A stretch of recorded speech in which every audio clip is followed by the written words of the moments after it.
like to let Macintosh speak for itself. Hello, I'm Macintosh. It sure is great to get out of that bag.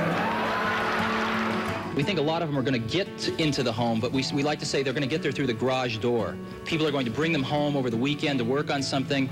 Sunday morning, they're not going to be able to get their kids away from them, and maybe someday they'll even buy a second one to leave at home.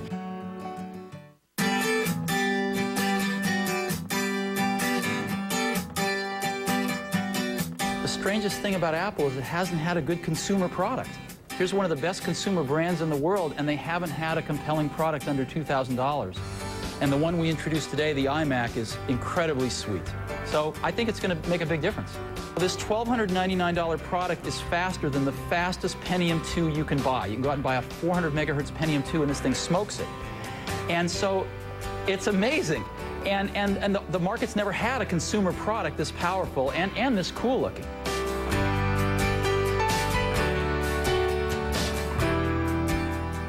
What is iPod?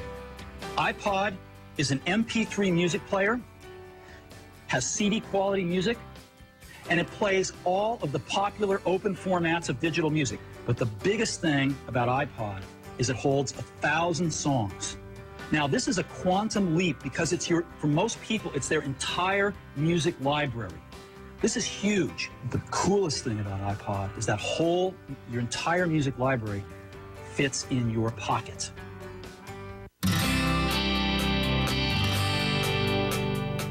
I've got a pocket right here. Now, this pocket's been the one that your iPod's gone in, traditionally. The iPod and the iPod Mini fit great in there. You ever wonder what this pocket's for? I've always wondered that. Well, now we know, because this is the new iPod Mini.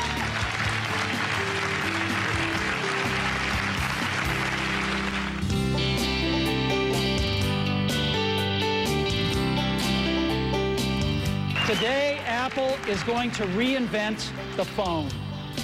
An iPod, a phone, and an internet communicator. An iPod, a phone. Are you getting it? These are not 3 separate devices. This is one device. And we are calling it iPhone.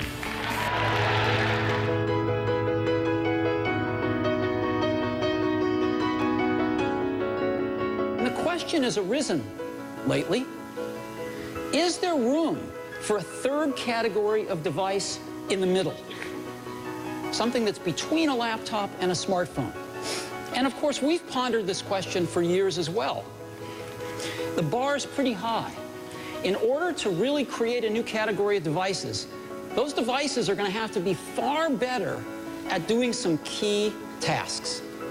And we call it the iPad. And what this device does is extraordinary. You can browse the web with it. It is the best browsing experience you've ever had. It's phenomenal to see a whole web page right in front of you, and you can manipulate with your fingers. It's unbelievably great. Way better than a laptop. Way better than a smartphone.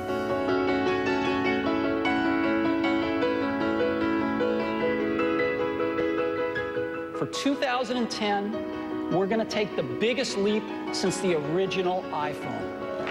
And so today we're introducing iPhone 4, the 4th generation iPhone. Stop me if you've already seen this. Believe me, you ain't seen it. You've got to see this thing in person. It is one of the most beautiful designs you've ever seen. Hey, Johnny.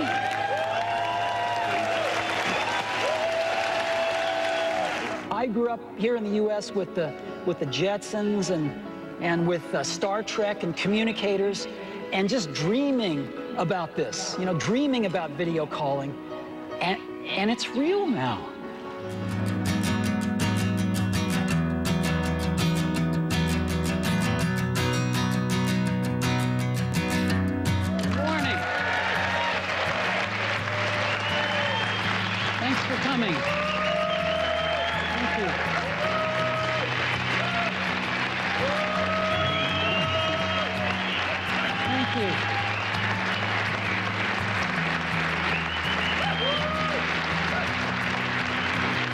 We're going to introduce today iPad 2, the second generation iPad.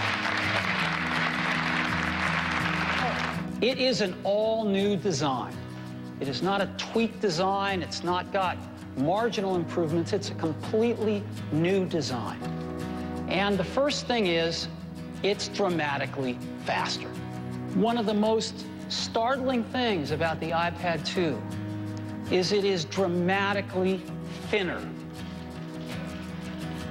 Not a little bit thinner, a third thinner. And that is iPad 2.